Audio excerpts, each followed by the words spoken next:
Welcome to the Wooper Club League Season 14 Finals Power Rankings. We're down to the final two coaches of the season already. Could you believe it? Do either I or my co-host make it into the finals? We're going to find out in just a little bit as we recap the semifinals matches and look forward to the finals. I'm your host, IllLogic. I'm the coach of the Buffalo Bouffalant, and as always, I'm joined by my co-host, SteveChuck, coach of the Waterdeep Wobbuffets. Hey, everybody. And what is definitely the first time trying this out, we are going to go forward into the recaps. It's time for round one of round two, as we've got a rematch of the semifinals match from last season. The Waterdeep Wobbuffets will wage war with the Newport Noctowls needing new numbers in this result, seeking revenge for their early exit last season. But the SteveChuck's Los Fowls out in the top four yet again. This one's still a close 2-0 win, but not as close as last season's narrow margin. Turn one, Rilla booms Mew and me, flinching them out of their first move. That lets Peter's buddy Brian Jugulus utilize one of its many tails to wind up their team. Who knows how that works? The speed boost can help in future terms against Hitran, who can't miss Stealth Rock. Steve's Gorilla is not glued to the field, swaps out into that crazy bird formerly known as just Moltres, who tanks Brian's snarling words and channels its former fire typing, dodging a Willow miss as Hitran doesn't miss its protect. Muir gonna switch out into Mole Reliable. Yeah, he named it already. I wish I could take credit for the joke, but it's so good I had to take it. And sitting next to the ground type allows Brian to channel the power of the earth, and Hitran will not have a chance to hit or miss any more moves. It gets struck critically, felling the volcano in one move. That mattered. Although one Dark Flying, technically alternate form, does get matched in Tailwind by another as Moltres gets up the speed boost for its team too. Mole Uno and Mole Trace both swap out into Mew, and what the heck is Glamora even? It's a flower, but you named it Rock Jelly? That doesn't seem wrong either. So another fake out from the Mon that's more Sneasel than Sneasel, but you forgot to account for the obvious manner in which Brian conceals himself with a cloak, meaning it utilizes the air around it to slash at Sneasler, bringing it super low. Steve trying to leverage his 100% trigger rate with Dire Claw by going into the slot without a covert cloak, but Mew've got the power and refused to be status, drowning out the noise with Psychic Noise, finishing off that Sneasler. Meanwhile, Brian retreated into his GF, but it's all Ogre Pond now. Whatever Glamora is, it's an Omnivore using Meteor Beam to instantly chomp down on those leaves. KO's traded this turn. Mole Excadrill doesn't like the matchup it found itself in and calls back in the Jugs, easily tanking Rillaboom's second fake out. Doesn't work as well when you've already seen it once. Whatever Glamora is, it's also a terrorist, I guess, because it's Sledge bombed away at Mew, who barely holds on, asking its new partner Jugulus if it will do for life, helping heal off a bit of damage for both. With the Story of the Wind done for both sides now, the Jugs can leverage that Earth power again. Something about those 4x weak to ground mons being KO'd by ground moves, I don't know, as Moltres apparently swapping back in does not have its fire typing anymore, gets nailed by the Willow this time. Steve is down 3-5. It's go time. More carnivores with another meteor. This one of the Draco variety from Las Dios. KOing the Jugs, finally. Another water move from the Mew. After life, we've got the Thunder Wave into the opposing Dragon type. Offset as Moltres winds up the team one more time with its forked tail. See, that makes sense.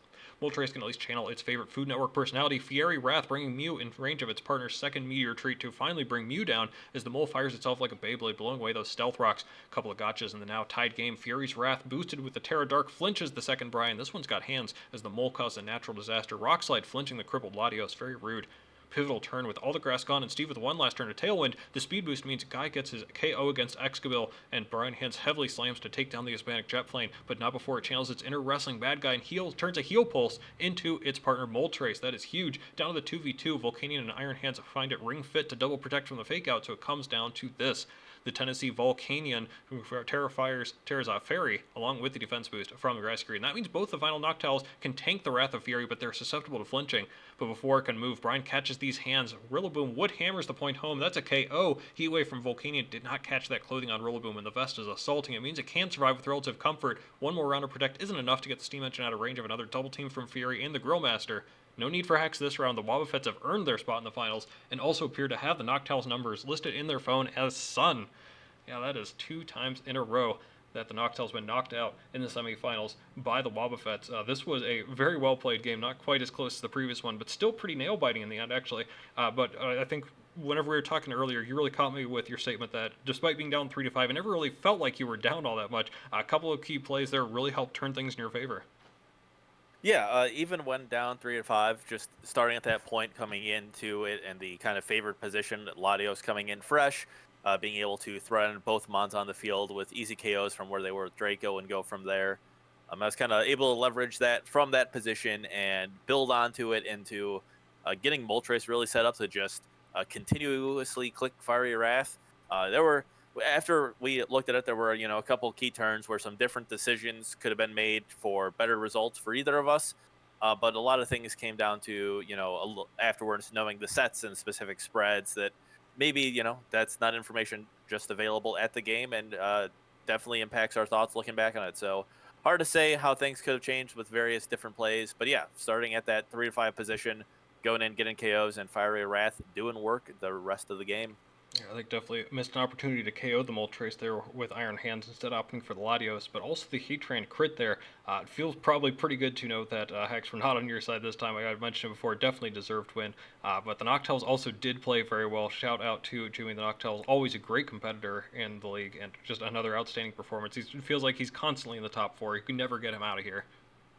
Yeah, it is nice after a little bit of a dominant couple seasons from him, kind of stepping back, just making it to the top four for a little bit, not being the 1 seed coming out of the regular season. So, that's what we're seeing now. But we also haven't done a normal draft singles season in a while, so we'll see moving on to that in future seasons if he comes back to winning more seasons. Yeah, I believe last regular season that we had with just straight draft singles, he went undefeated that entire season. So I know he's looking forward to potentially next season. Ooh, we'll talk about that probably in the next video coming out eventually here.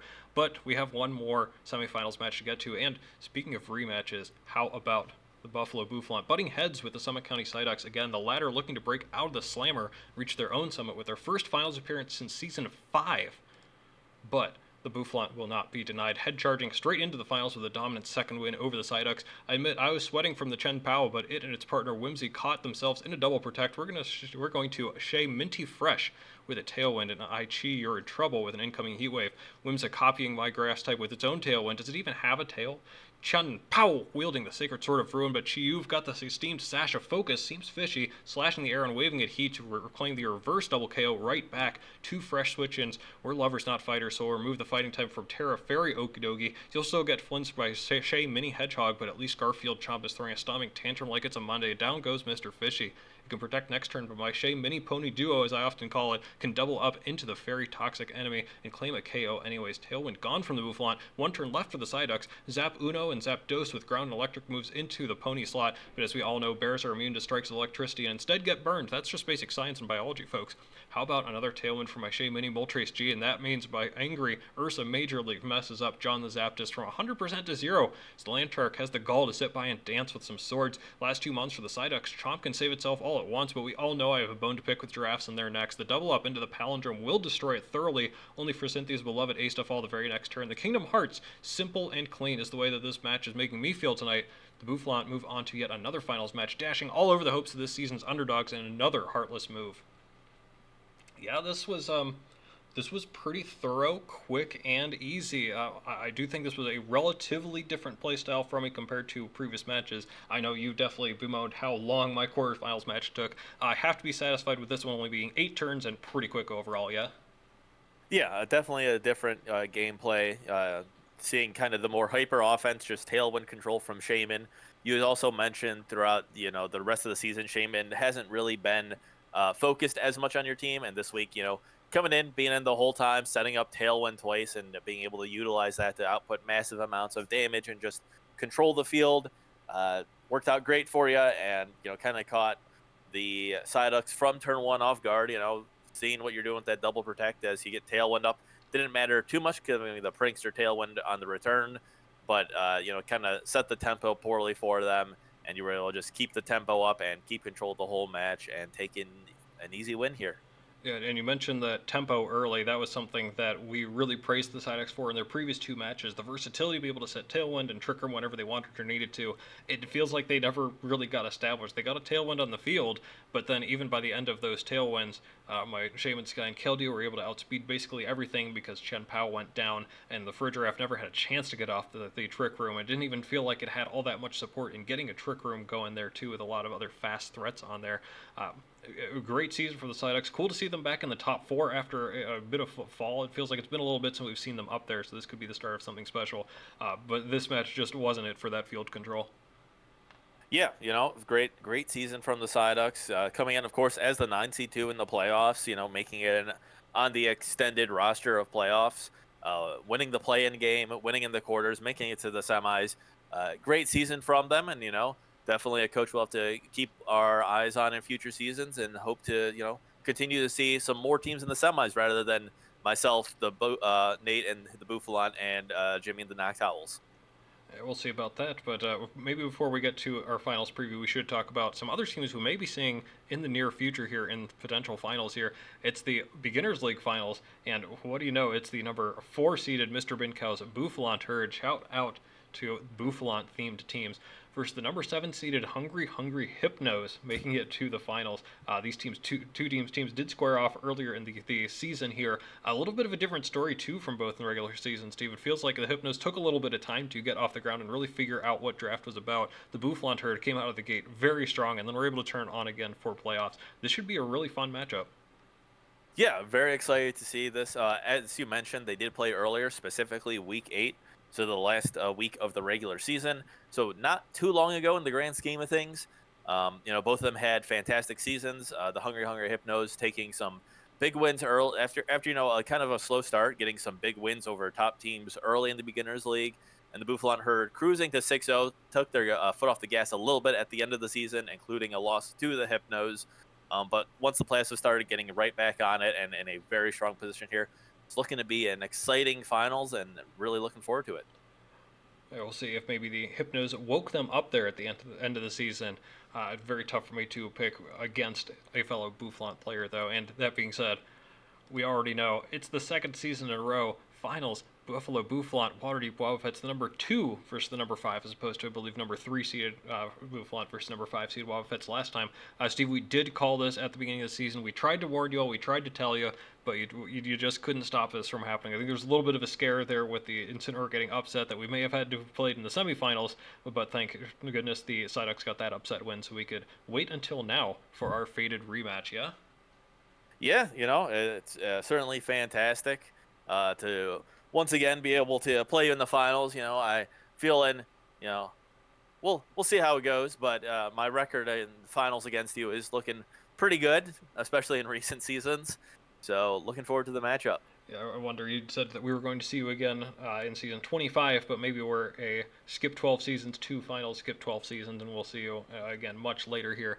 But I guess, and kind of a celebration of this being back-to-back matchups. We've only had this a couple other times, right? We've had me versus Chad in seasons 2, 3, and 4, and then seasons 10 and 11 we had Michael's Route 1 Burbs face off against Chad CL Steamrollers there as well. The Steamrollers fall on 0 and 5 in those, which is just a shame.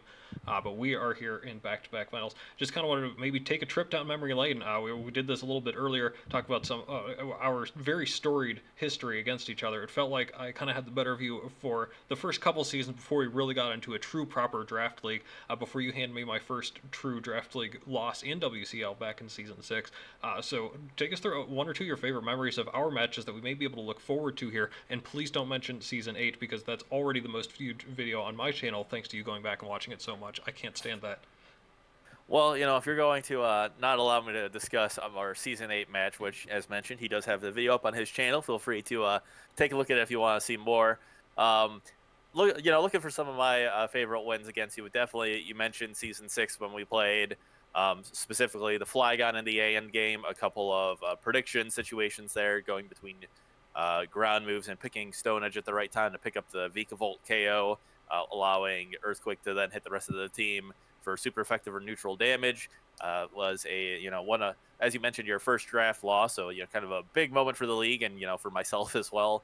And if I had to pick another one as well that is a little more fresh in my mind, I might have to go to the season 13 finals.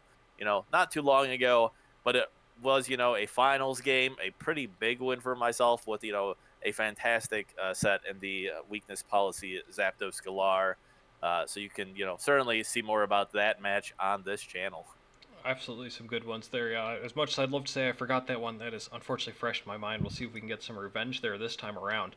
A couple that stand out for me, I think definitely my favorite matchup between us. Yes, it was a victory for me, but Season 10's low-tier league, man, that was such a fun match from both of us. I remember getting absolutely blown out in the first half of the match, only to have to claw it back with some smart switching with Passimian and Guzzlord, absolutely clutching it out in the end, having one more speed than your Piloswine, which is what really sealed the game there at the very end. Came down to one whole speed point and some really tough maneuvering to get out of that. In addition to being your first draft league battle as well, your first true draft league battle. You were my first loss. I was your first battle back in season 4. I were able to do some tricky maneuvers there. I remember being able to final gambit with Excelgor to bring down the Corviknight.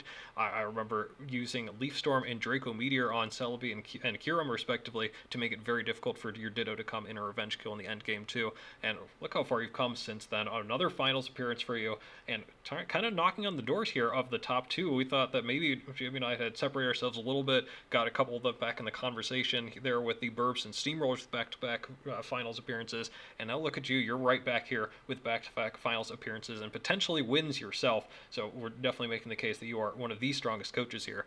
As much as I'd love to ask you for your finals team, I guess I'll kind of go with a more general question that we can not dive too deep into, but maybe provide a little bit of insight. I know that one of your strengths is that you are a big on prep, and specifically with numbers, to be able to gather everything right through the first 8 weeks plus the couple of matches. I already know that you've compiled all the data on every move that I have used throughout the season. You've been doing this for every opponent too, right? Making sure that people can't throw the same tricks at you twice. Do you think that's an advantage for you here, now that we're not just playing a second time, but you have 10 weeks of data on me? Or do you think that I'm a little bit of a tougher challenge, considering I've used a lot of my different mons in a lot of different ways? Again, you don't have to go too far in depth, because I know we have our finals match in just under 24 hours from the time of this recording, but any insight there you'd like to give into your prep and what you're looking forward to in the finals? I mean, yeah, it certainly helps seeing what coaches favor. But as you mentioned, uh, you specifically do try and shake things up, and I know you've discussed, kind of holding things back before, just because it's something you haven't brought before or something you maybe have favored a little bit. That certainly doesn't in this matchup preclude you from bringing it. And against most other opponents, having 10 weeks of data would certainly be great. I mean, even if you look at my team, you can certainly going through time kind of realize some trends of mine, and I can come out and say a lot of my guys, I don't tend to invest in speed. I just kind of at a certain point stop, and it's been and that's allowed for some surprises a couple times, getting some speed investment on mons I don't usually put it on.